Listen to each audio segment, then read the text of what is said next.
Hello and welcome to our special live coverage of President Ije명's address on foreign policy and bilateral relations between South Korea and the United States. In just a few moments, the president will deliver his address at the Center for Strategic and International Studies, or CSIS, a think tank based in Washington, where he held a summit with U.S. President Donald Trump just a few hours ago. Now, while we wait for that to begin, here in the studio, I have Dr. Ko Myung-yeon, Senior Research Fellow at the Institute for National Security Strategy. Dr. Ko, thanks for coming in today. Good morning.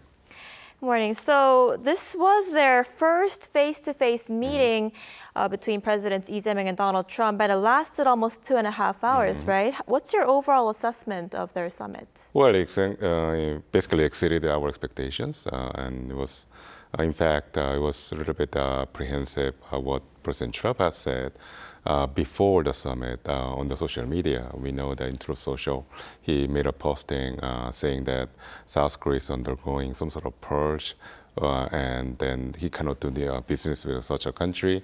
So that, to many watchers, worry. He had to set the tone that the summit, the first meeting between President Lee Jae-myung and the President Trump, would go not very positively. But then, to our surprise, to many, President Trump was very cordial towards President Lee, and there seemed to be a great personal, I would say, affinity between the two leaders.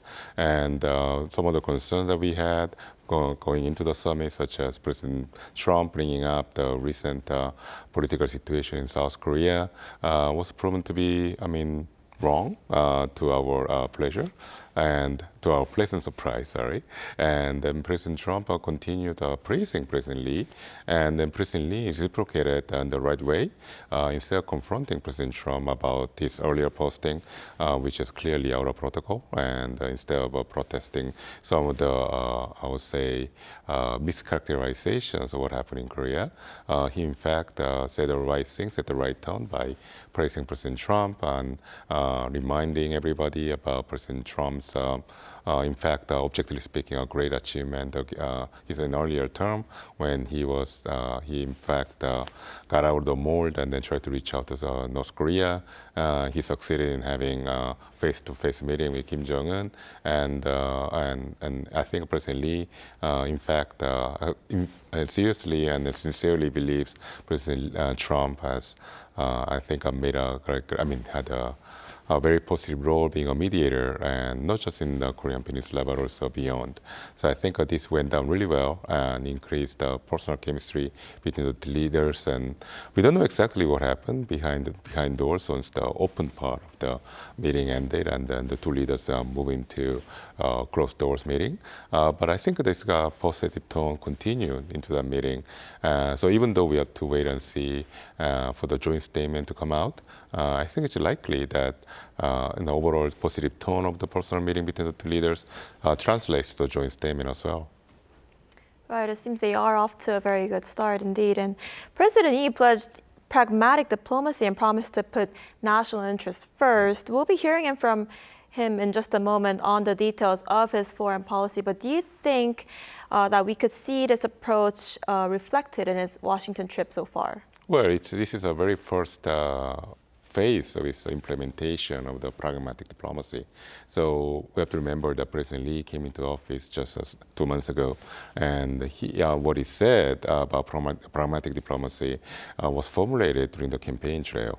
So we haven't seen yet how he would implement such concepts. So his brand, or his foreign policy of pragmatic diplomacy, essentially consists of strengthening the alliance between South Korea and the United States, and using that as a foundation to normalize relations with China and perhaps even Russia, and eventually using this momentum of having improved relations to all these countries, reach out to North Korea. And the key component here that we have to highlight is the improvement of relationship between Korea and Japan. This is something that actually had taken place earlier with the previous Yoon Suk-yeol administration.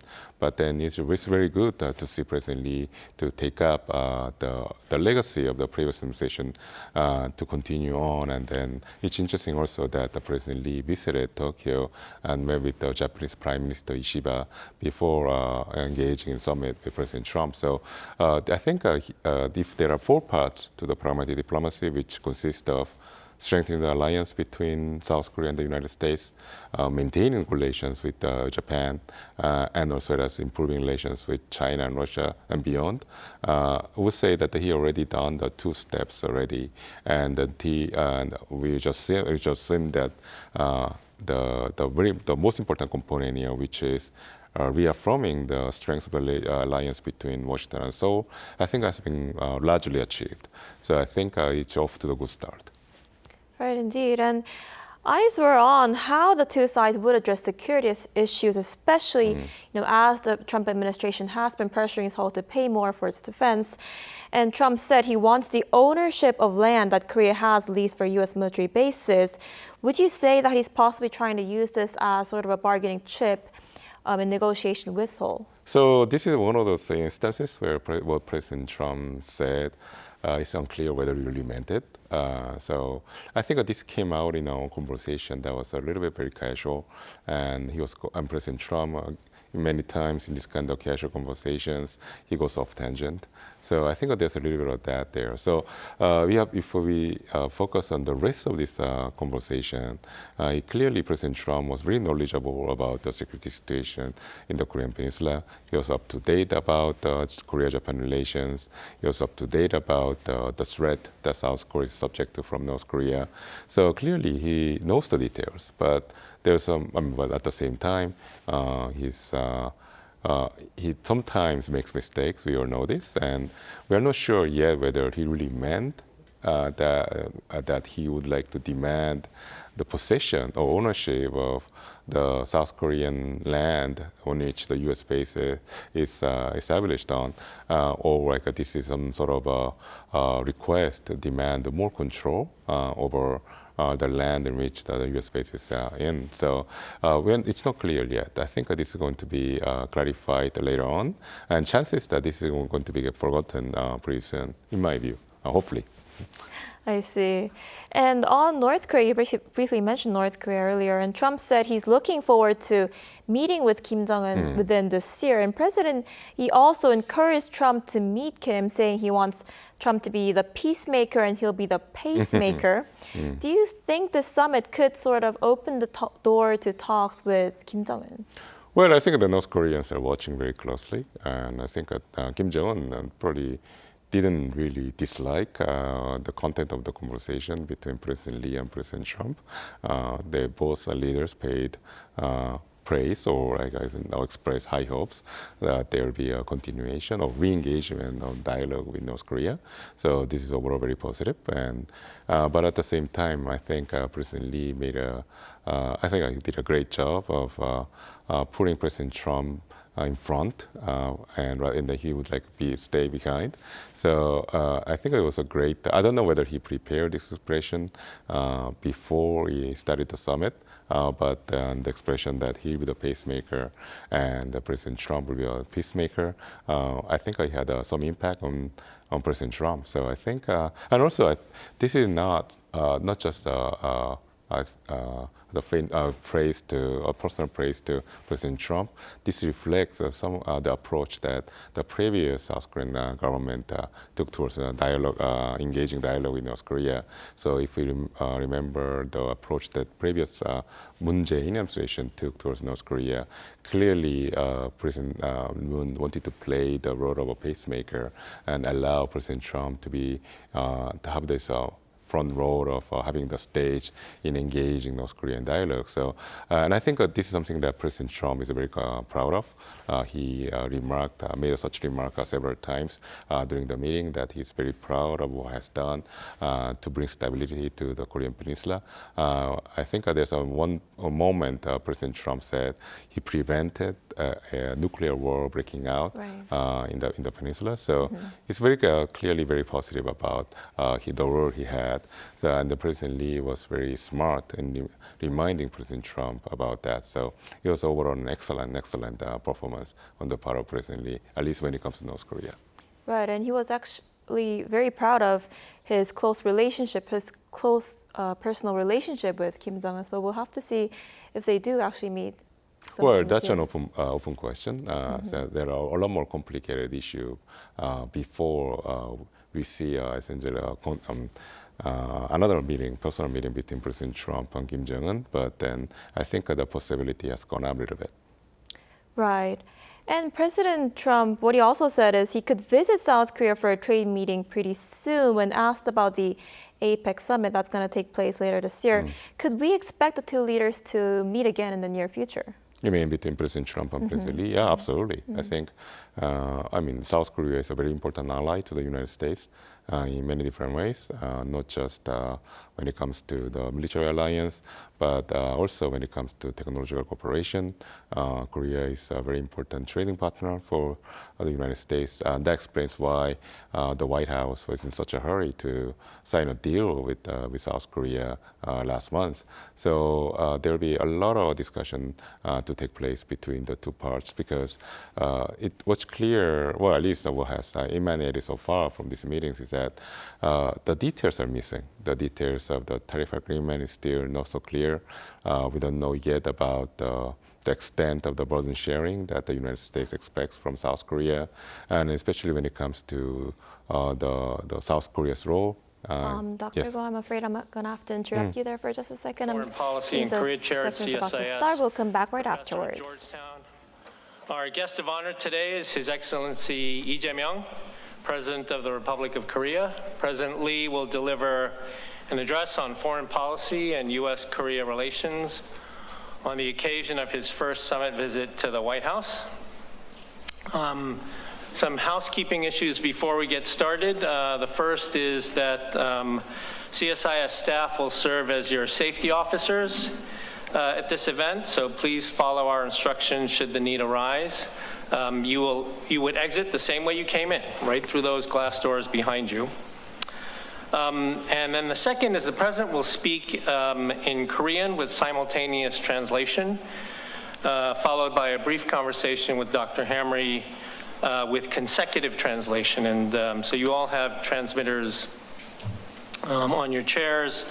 It's channel 2 for English and channel 10 for Korean. And at the end of the event, we will ask you all to please remain seated until the President has exited the room. We will inform you when we are adjourned and can exit the conference hall. So we're waiting for the President. It's a nice day today. Very nice weather. Yeah. Oh, okay. Okay. All right.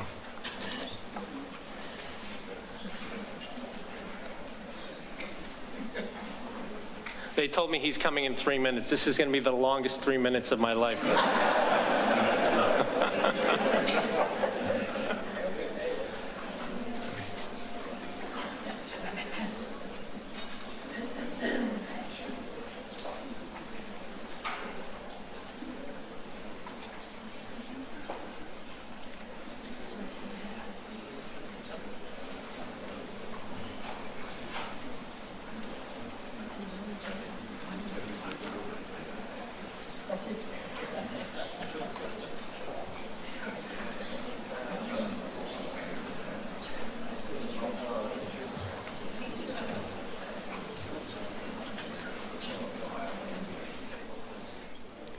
So we are still waiting for President Lee Jae-myung to come in and give his address on foreign policy and bilateral relations between South Korea and the United States. Just a few hours ago, he held a summit with U.S. President Donald Trump there in Washington at the White House. So could I ask you to please stand and give a warm welcome to the It President appears the of the session's Republic about of to Korea, start. We'll come back right President Lee Jae-myung. afterwards.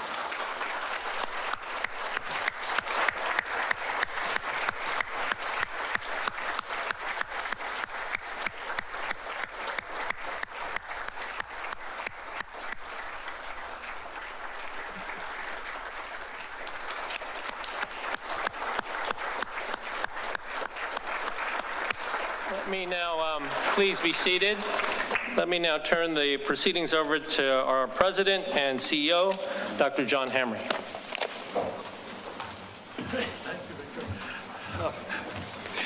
Well, let me just say a hearty welcome to all of you.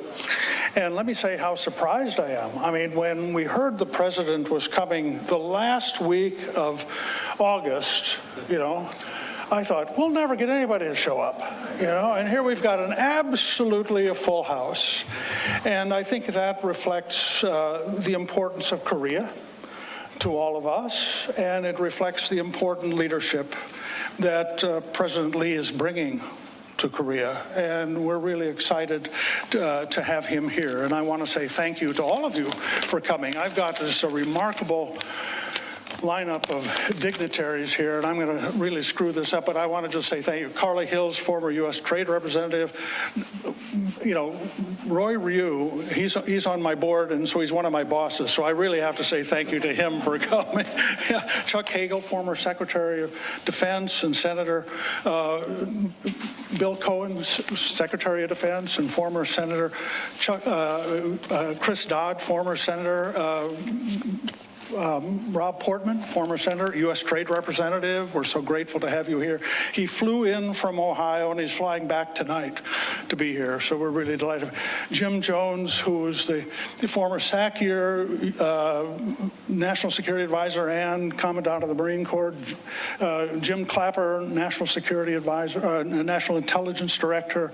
Kurt Campbell, who is the Deputy Secretary of State. Allison Hooker, thank you for joining us, Undersecretary at Policy at the State Department. Mark Lippert and Sung Kim, who are both ambassadors, and I think also, where is, Thank you very much for coming, Kathy.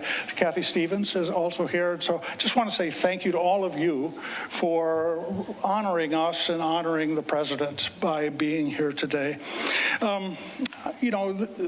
President Lee's election was not a normal election. It occurred in the context of a diplomatic crisis, in a constitutional crisis in Korea. And, I think all of us were just so unsettled by what we saw. And it was, the Korean people stood up. The Korean people asserted their democracy. And it was very reassuring to those of us that have dedicated our lives to building a stronger Korea. We were so gratified to see Korea being a strong democracy. And then in a few months, they elected President Lee. And it was because you're bringing that new direction for Korea, President Lee, and we want to say thank you to that. This is the first time that President Lee is going to give a talk on foreign policy. And so I would ask you, with your enthusiastic applause, to please welcome President Lee Jae-myung to the dais for his comments.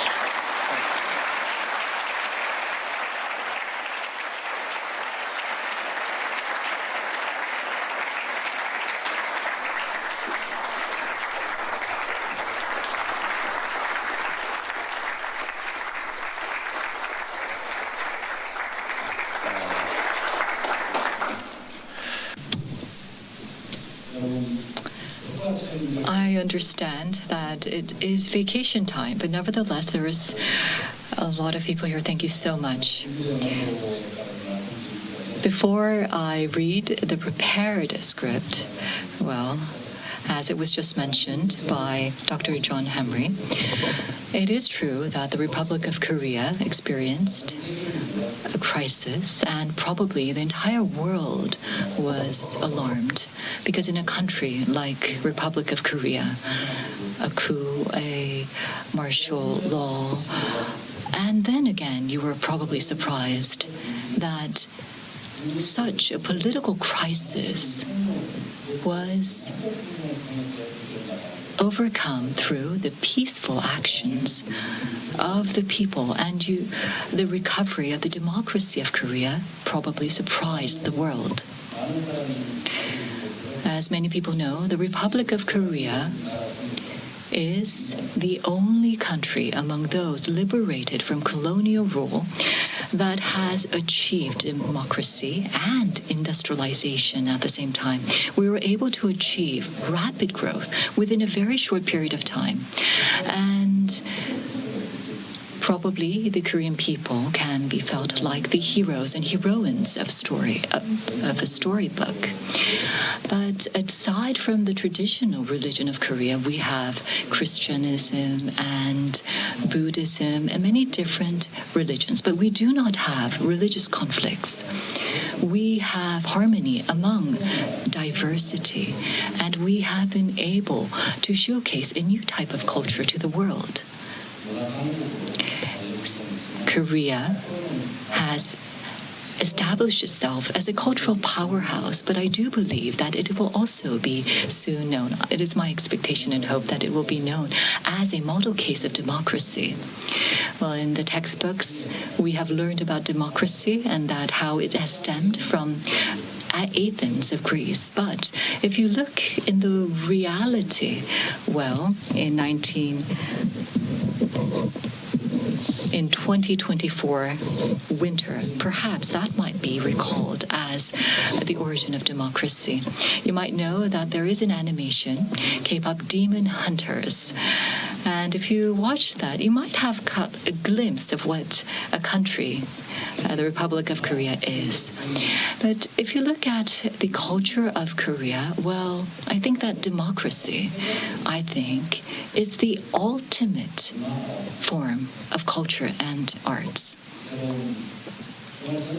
Because the entire world, well, at a time when there is confrontation and conflict and far right and many difficulties and challenges, but nevertheless, the Republic of Korea was able to overcome a chaotic situation, self-coup.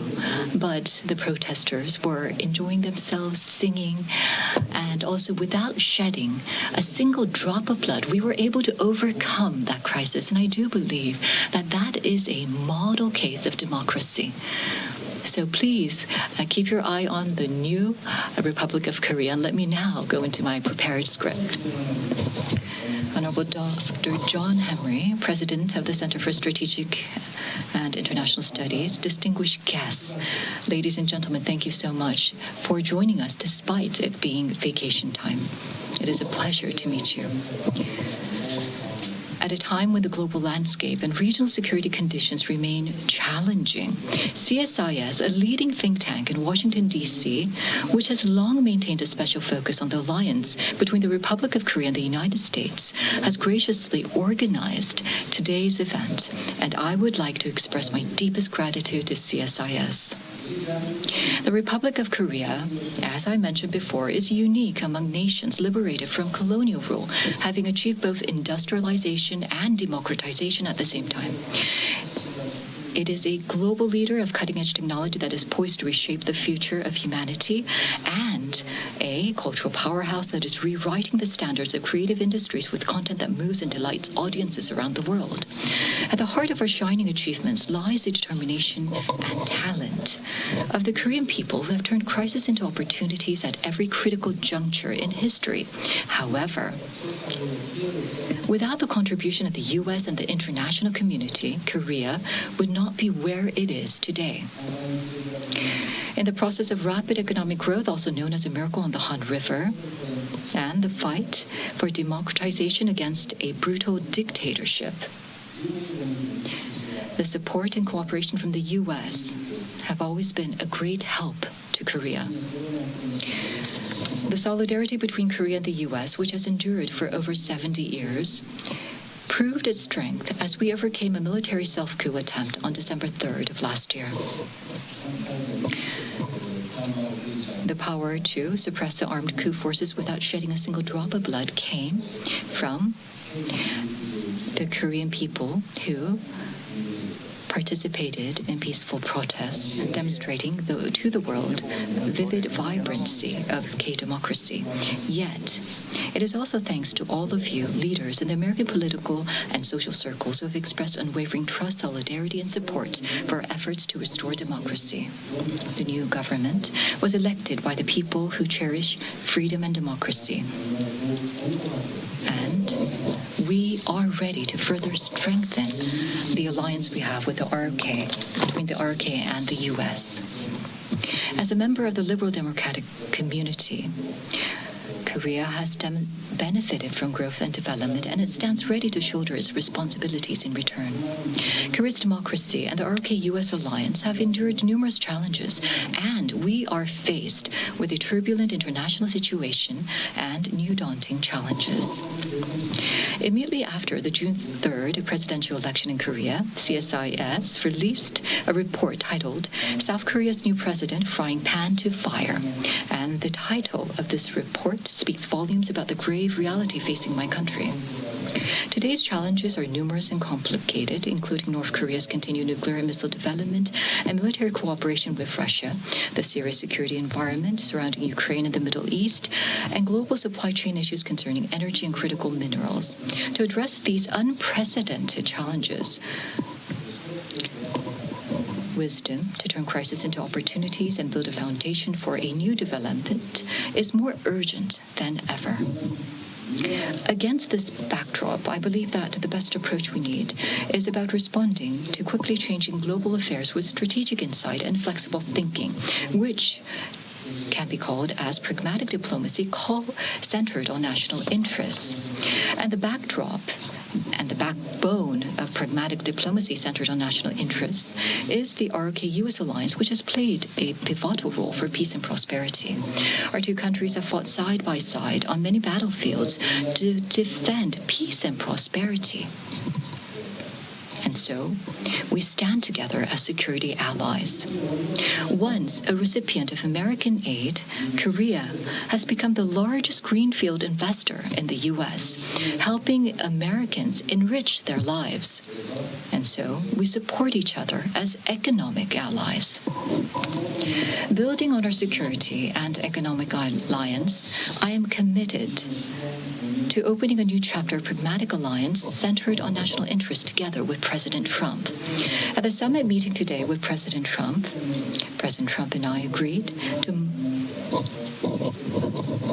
make and modernize our bilateral alliance to be more reciprocal and future-oriented in line with the changing security landscape.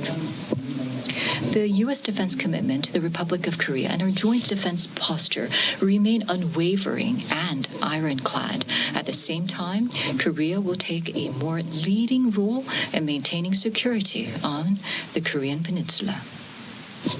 First of all, we will increase our defense budget, which will be used to transform the Korean military into a smart military that will prevail in future warfare.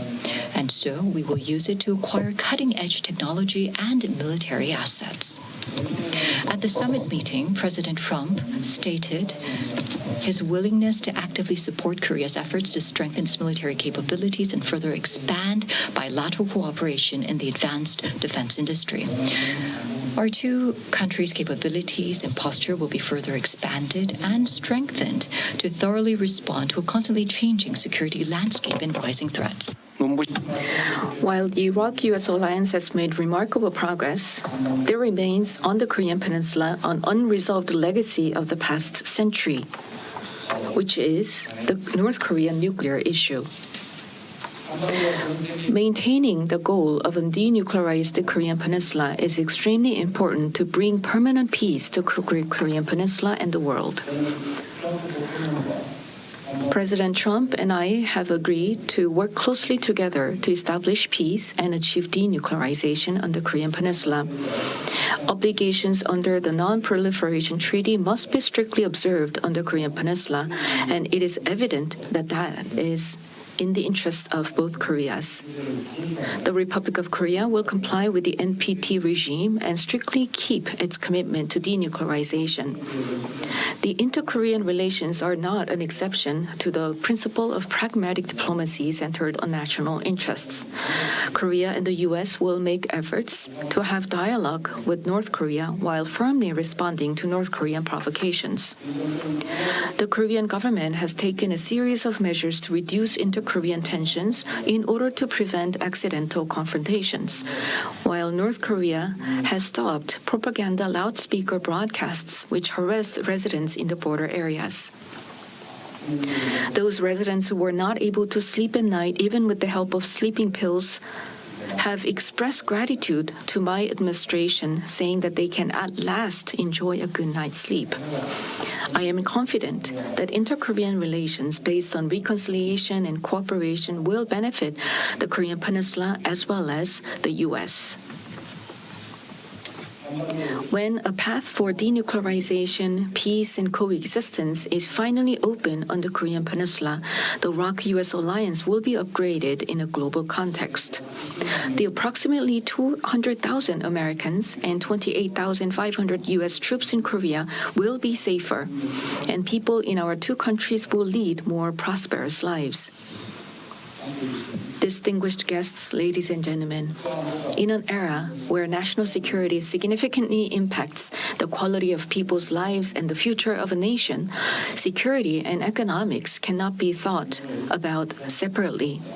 Today, President Trump and I agreed to cooperate closely to ensure that our alliance will make our people's lives more prosperous. The tariff deal that our two countries have made will serve as a stepping stone to strengthen advanced technology cooperation between our two countries. The K-shipbuilding industry, equipped with the world's strongest capabilities, will bring about a renaissance of the U.S. shipbuilding industry and create a new historic turning point for mutual prosperity. Korea and the U.S. will boldly take on the challenge of our times, where security and economics converge through advanced technology alliance. A future where different countries cooperate and achieve mutually beneficial growth. Does it sound like a dreamy, rosy future? It is a dream that can come true because our people, the strongest foundation of our alliance, are realizing this ideal. Despite the vast distances across land and sea between the two countries, nearly 3 million Koreans and Americans are visiting each other's country annually, expanding exchanges and deepening friendships. Hollywood movies and rock and jazz music have long been loved by young Koreans. Now, young people in Korea and the U.S. feel a strong connection as they listen to the soundtracks of K-pop Demon Hunters, which is streamed globally on Netflix. Just as hamburgers and pizza are no longer solely American, kimbap and ramen are no longer exclusive to Korea. A video featuring a Korean-American girl in a New York City elementary school making kimbap for lunch went viral on social media. A popular Korean hamburger franchise opened its first store in the U.S., home to the hamburger, drawing large crowds. Indeed, we are witnessing a new chapter in the history of the Rok-U.S. alliance, where our people share a heart of trust and make each other's lives more prosperous. And another partner who cannot be left out in this new chapter is Japan. Before I came to the U.S., I visited Japan first, a next-door neighbor sharing the same yard.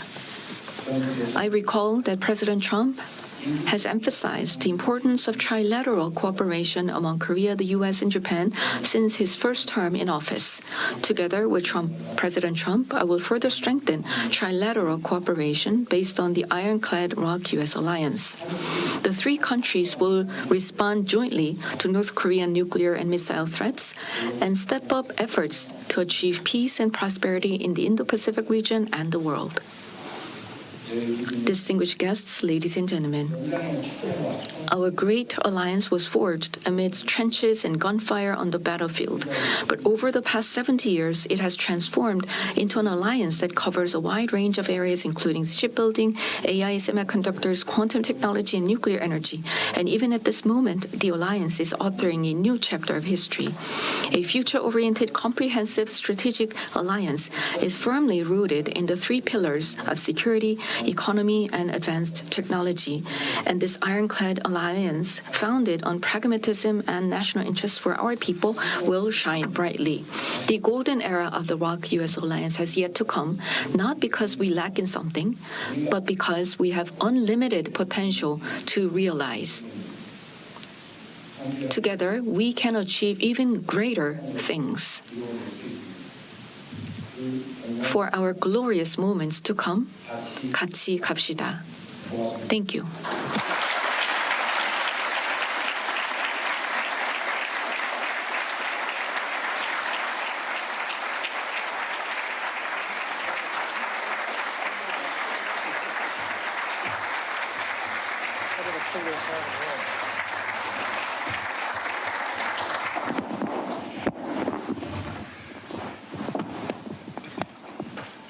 Thank you, Mr. President. What a wonderful presentation. We're really grateful that you gave us the time. Like everybody in this room, I'm going to ask the question they want to ask, which is, how did it go? I mean, you had this private meeting with the president. He's a different kind of a president. How did it go? 우선은 이 트럼프 대통령께서 이미 저를 만나기 전에 SNS를 쓰지 않았습니까? 매우 위협적으로 SNS를 쓰셨고 또 기자회견에서 이미 또 한국 정부의 수사에 대해서 한국 정부 여기 있습니다. 아침에 기자들과 기자회견을 하면서 한국 정부가 미군 기지에 압수수색을 했다. 한번 따져봐야 되겠다 이런 말씀까지 하셔서 우리 참모들 사이에는 이거 젤렌스키와 트럼프 같은 상황이 벌어지지 않을까 이렇게 우려를 했습니다. I think your interpreter is going to now. 그런데 So before, first of all, before I met with President Trump today, he posted on Truth Social a very threatening post, which I felt. And then during the press gaggle, he mentioned about the Korean government's investigations regarding the previous government, and he mentioned that he would look into the search and seizure of U.S. bases. And so my staff was worried that we might face a Zelensky moment. 그런데 저는 이미 그렇지 않을 거라는 점을 알고 있었습니다. But I already knew that I would not face that kind of situation. 왜냐하면 제가 트럼프 대통령이 쓴 거래의 기술, The Art of the Deal을 읽었기 때문이죠. That's because I had read President Trump's book, The Art of the Deal. 이분이 협상의 하나의 기술로 상대가 감내하기 어려운 조건을 던지긴 하지만 최종적으로 불합리한 결론에 이르게 하지는 않는다라는 게 본인이 이미 써놓은 내용에 있고 이미 그 이전 여러 협상에서 그런 모습을 보여줬기 때문에 한국과 미국 간의 이 한미 동맹은 매우 중요해서 거기에 큰 상처를 내는 그런 일은 벌어지지 않을 거라고 제가 확신했습니다. So, as President Trump said, as a technique in negotiating, that he presents conditions that are hard to accept for the opponent, but at the final stage, he does not come to an unreasonable conclusion. So, and this was the pattern that I observed in his previous negotiations with other countries. And because of the importance of the Korea-U.S. alliance, I was confident that he would not inflict a wound to our alliance. 그리고 실제로 이제 우리 회의나 또는 이제 식사 시간의 얘기는 매우 진지하게 협력적으로 이루어졌고 우리가 기대했던 것보다 훨씬 더 많은 것들에 대해서 대화되고 또 양해하고 또 격려를 받았기 때문에 예정된 시간보다 훨씬 더 많은 시간을 결국은 대화하게 됐고 그래서 이 모든 행사 수년이 돼서 여러분과의 이 모임도 늦어지게 된 것입니다. As for the actual summit meeting and our luncheon meeting, we had very good conversations, and I would like to say that my meeting with President Trump was beyond my expectations. So we had very good conversations. We increased our understanding, and I received a lot of encouragement from President Trump. And so our meeting surpassed the planned time, which was why this event was also a bit delayed. 그래서 결과는 아주 좋았습니다. So the results were very good. 모든 사람들이 저한테 그런 조언을 했습니다. 인내해라. So everybody gave me the advice to have patience. Yeah, we're very happy. We're very happy it was a good meeting. Mr. President, I want to ask you maybe a hard question. Korea's always had a very strong alliance with the United States, but you've also had very strong economic ties with China. And there are some people that say, well, you're going to lean to China on economics, you're going to lean to the United States on security. And then there are some critics, honestly, who say you're too pro-China. Could you respond to that? 대통령님, 그 질문을 제가 한 가지 드리겠습니다. 한국은 항상 강력한 한미 동맹을 견제해 왔었고, 그렇지만 또 경제적인 측면에서는 중국과 긴밀한 관계를 맺어왔습니다. 그렇기 때문에 혹자는 한국이 미국에는 안보를 의존한 채 경제적인 실익은 또 중국을 비롯한 다른 곳에서 취한다는 그런 의문을 제기하기도 했습니다. 그래서 이러한 주장들에 대해서 대통령님께서 어떠한 입장을 가지시는지 좀 문의드리고 싶습니다. 일단은 이제 미국이 중국에 대해서 일종의 강력한 견제 정책, 심하게 얘기하면 이제 봉쇄 정책을 본격적으로 시작하기 전까지는 한국이 이제 안보는 미국, 경제는 중국 이런 입장을 가져왔던 건 사실입니다. So before the U.S. had a very firm position against countering China or containing China, it is, I guess it could be said that Korea relied on its security on the U.S. and its economic cooperation with China.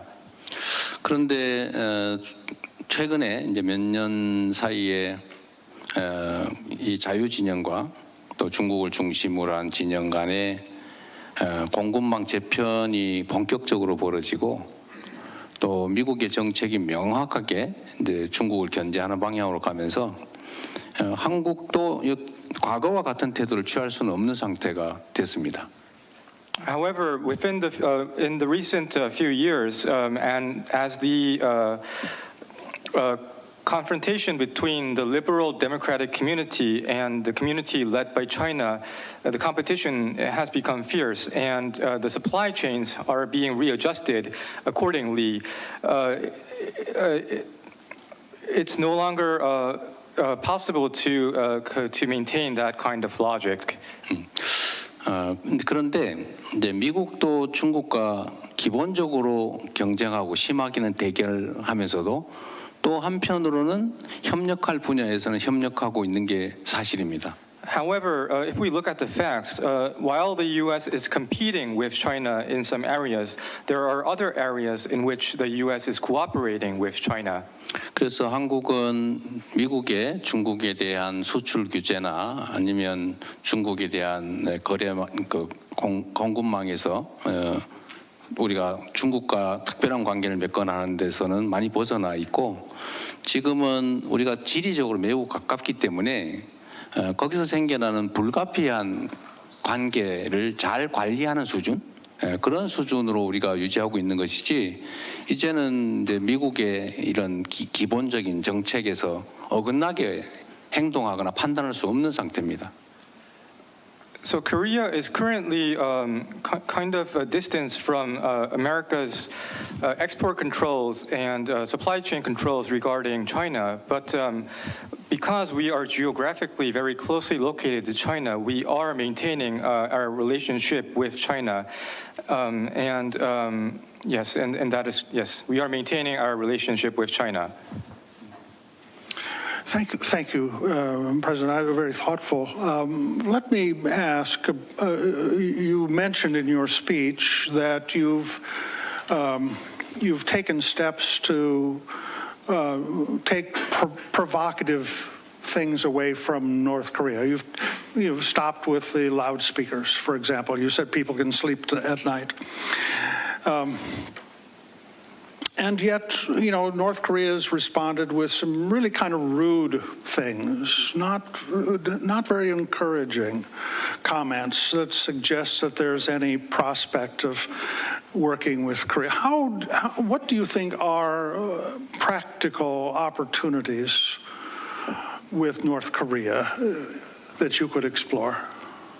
대통령님께서 최근에 그 북한에 대해서 도발적인 행동을 자제하는 그런 조치들을 취해 오신 것으로 알고 있습니다. 예를 들어서 접경 지역에서의 확성기를 제거를 하셨고 그거에 대해서 주민들이 드디어 그 편안한 잠을 잘 수 있다는 얘기도 한 걸로 알고 있습니다. 그럼에도 불구하고 북한의 반응이 좀 거칠었고 호의적이지만은 않았습니다. 그래서 이러한 상황을 타개하기 위해서 대통령께서 어떠한 방도가 있으신지를 문의드리고 싶습니다.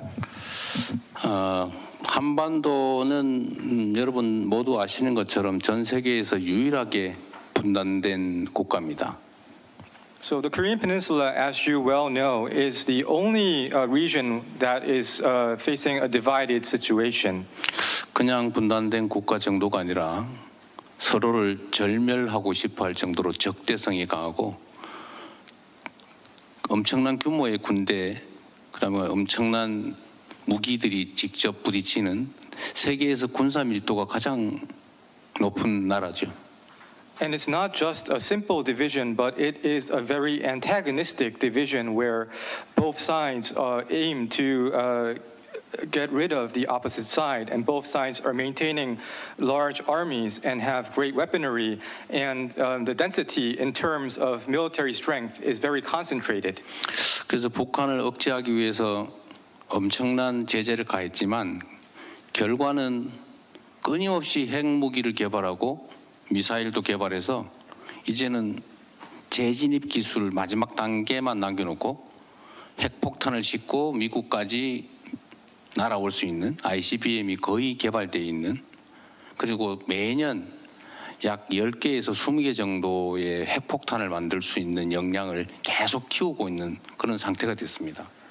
And in response to North Korea, we have made efforts to deter North Korea and apply sanctions, but the result has been North Korea's continued development of its nuclear and missile programs. And now North Korea is close to completing this program.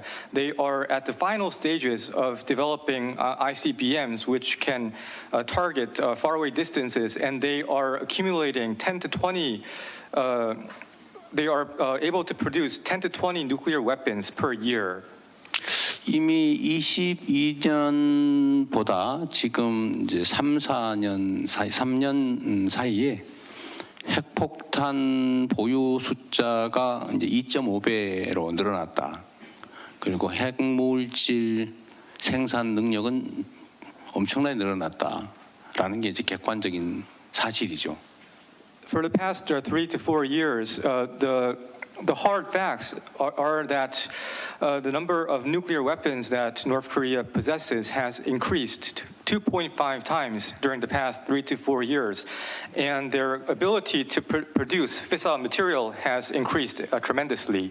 그래서 우리 한국 입장에서는 강력한 방위력은 보유하고 끊임없이 무기 체계 장비를 개발해서 군사적으로 압도하고는 있지만 이 재래식 무기에 있어서는 우리가 압도적으로 앞서더라도 이 소위 핵무기에서는 우리가 전혀 갖고 있지를 못하기 때문에 그야말로 엄청난 재래식 무기, 그다음 그들의 핵무기, 이게 공포의 균형을 이루고 있는 상태가 됐죠.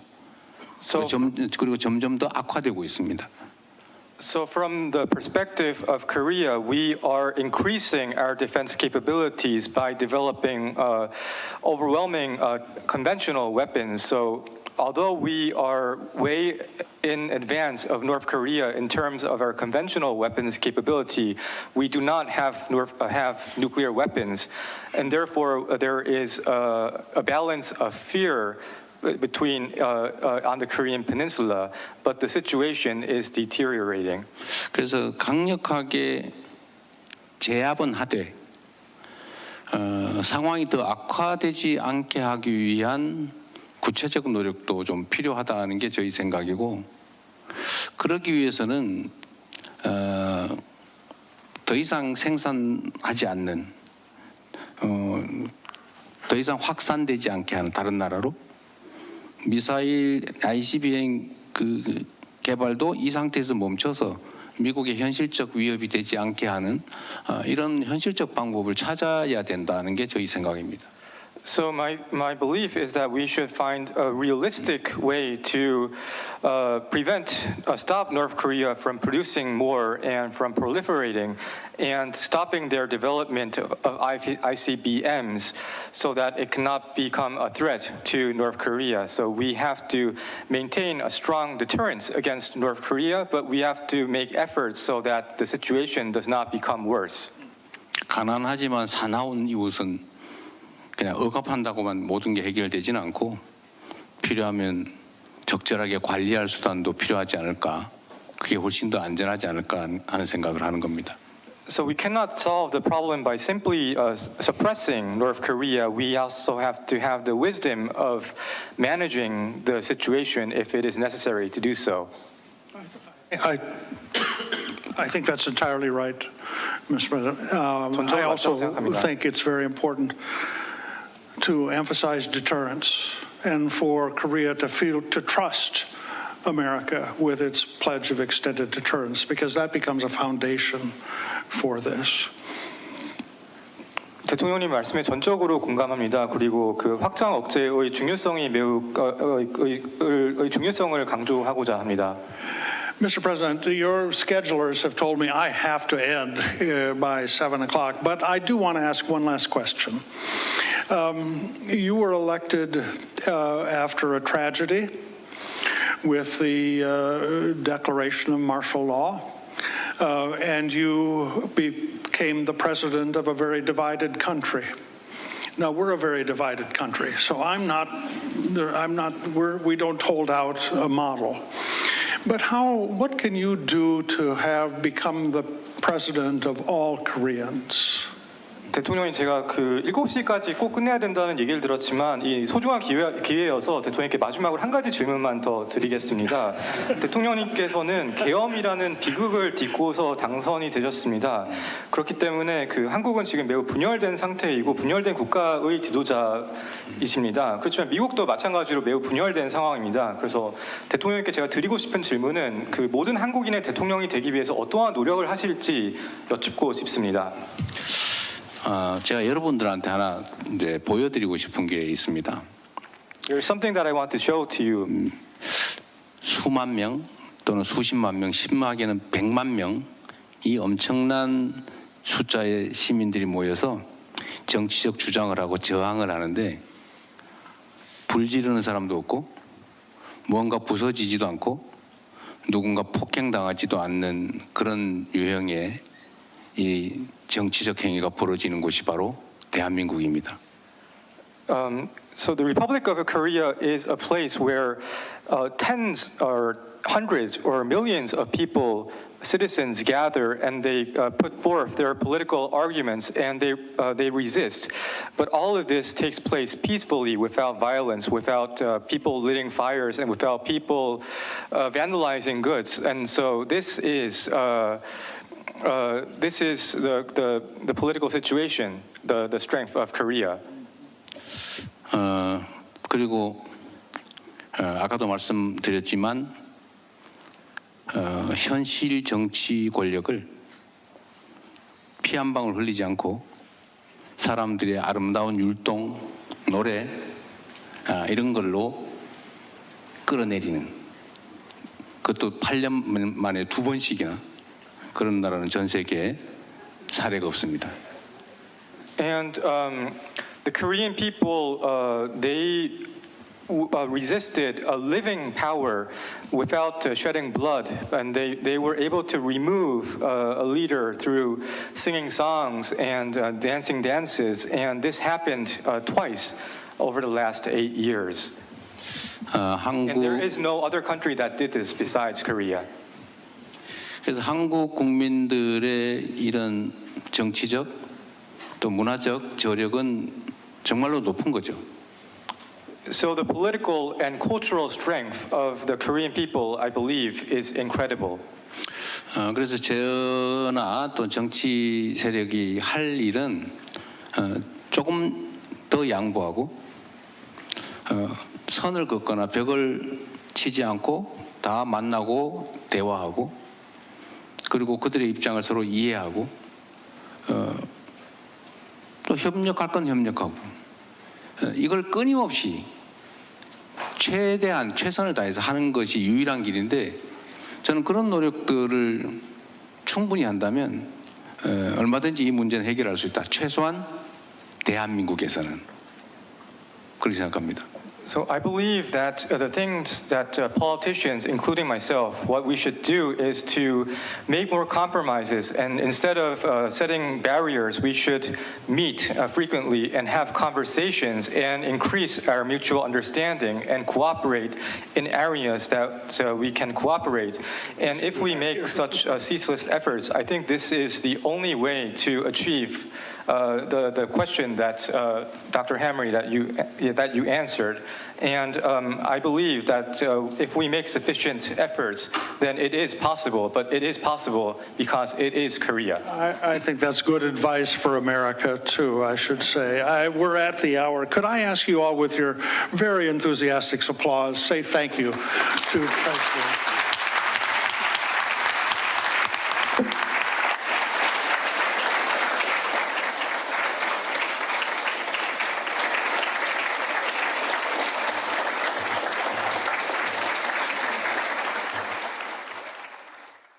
Now, that was President Lee Jae-myung's address on foreign policy and bilateral relations between South Korea and the United States following his first summit with U.S. President Donald Trump in Washington, D.C.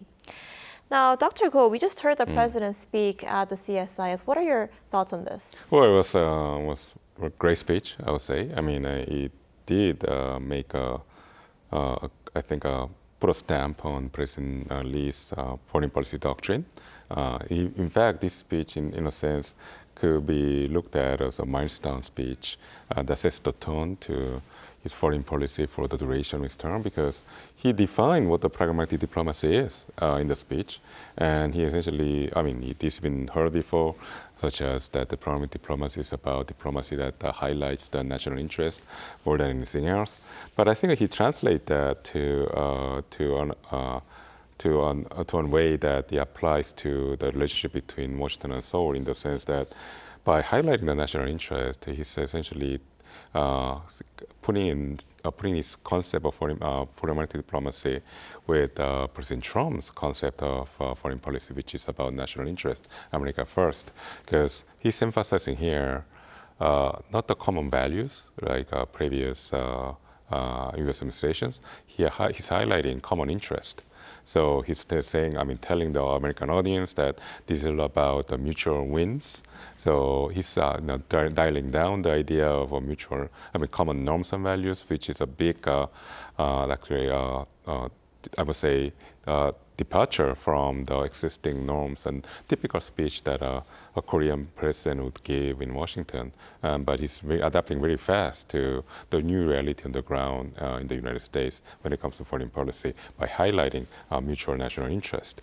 And the logic actually continues on.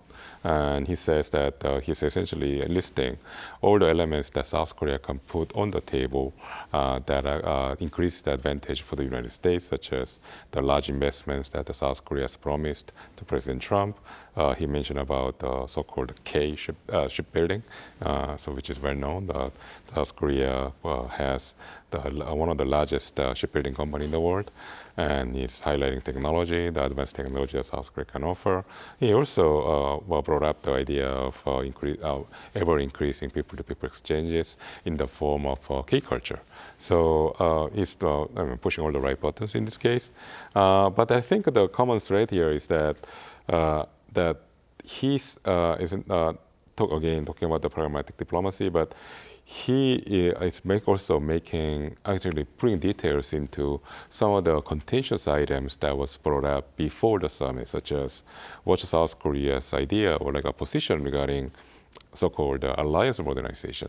So alliance modernization is a notion that the Trump administration is putting forward when it comes to the relationship between Seoul and Washington.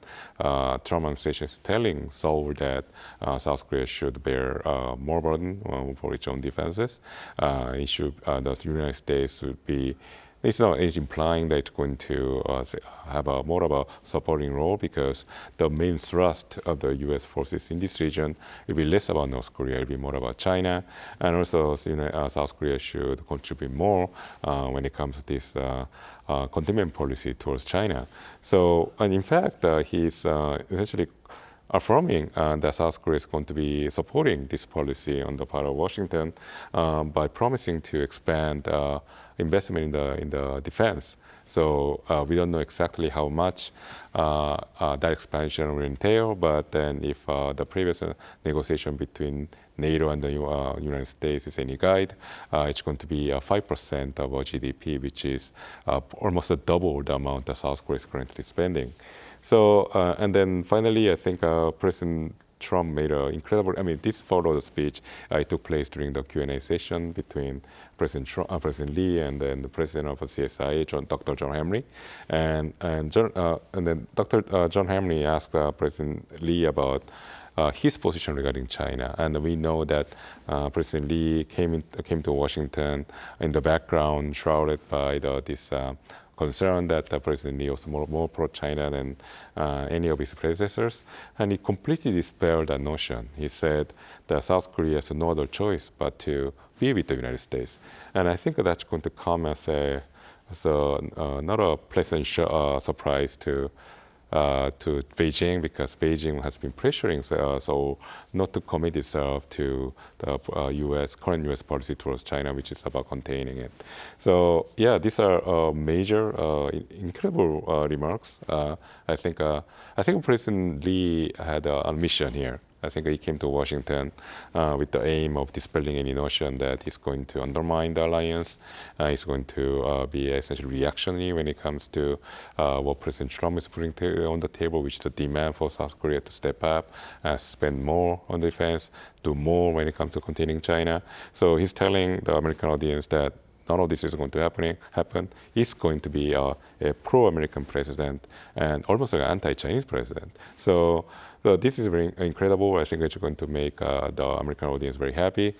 But again, the devil is in the details. We don't know how this is going to be implemented. Maybe this is some remark that some people in Washington might think that this is an opportunistic remark because he's in Washington. He needs to get along with President Trump.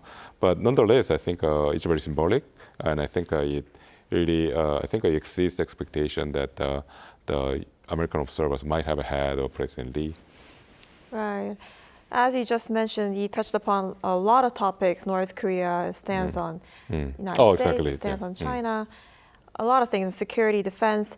So looking ahead, how do you see bilateral relations moving forward between South Korea and the United States? So it's a very good question. So I forgot about talking about North Korea, because I think I was assuming more of a perspective of the American audience here, which is they are more concerned about China than North Korea. But I think President Lee subscribed to a position that's very traditional when it comes to North Korea, the common policy that both Seoul and Washington have towards the North, which is the policy that puts priority on denuclearization. And in fact, the speech highlights that his policy position regarding North Korea is going to be returned to the status quo ante, not to 2017, but we're talking about 1990s, for North Korea to go back to the NPT regime. So this is, I think, a remarkable statement coming from a president who comes from the progressive side, which traditionally has prioritized reconciliation with the North. So, and in fact, I was reading through the speech, and clearly he put a lot of emphasis on his improved relations, Korea's improved relations with Japan, as much as his remarks about North Korea.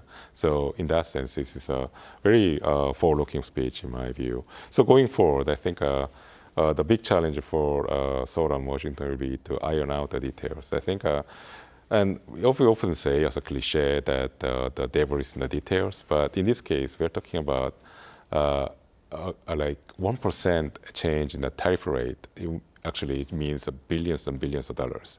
So right now, the overall agreement says that South Korea is going to face a reciprocal tariff of 15%.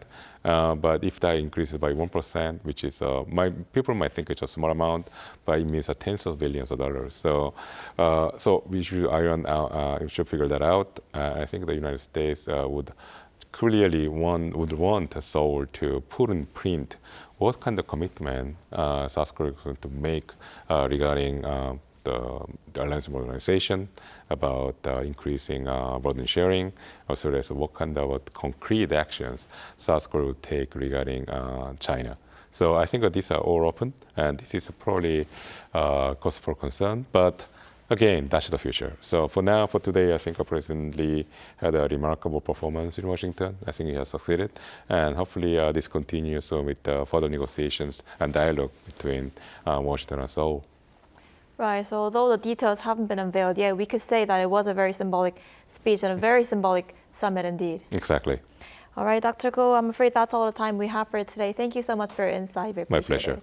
Yeah. So on that note, we end our special live coverage of President Lee Jae-myung's address on foreign policy and bilateral relations between South Korea and the United States. Thank you for watching. Arirang News will be back at 10 a.m. Korea time. Stay tuned.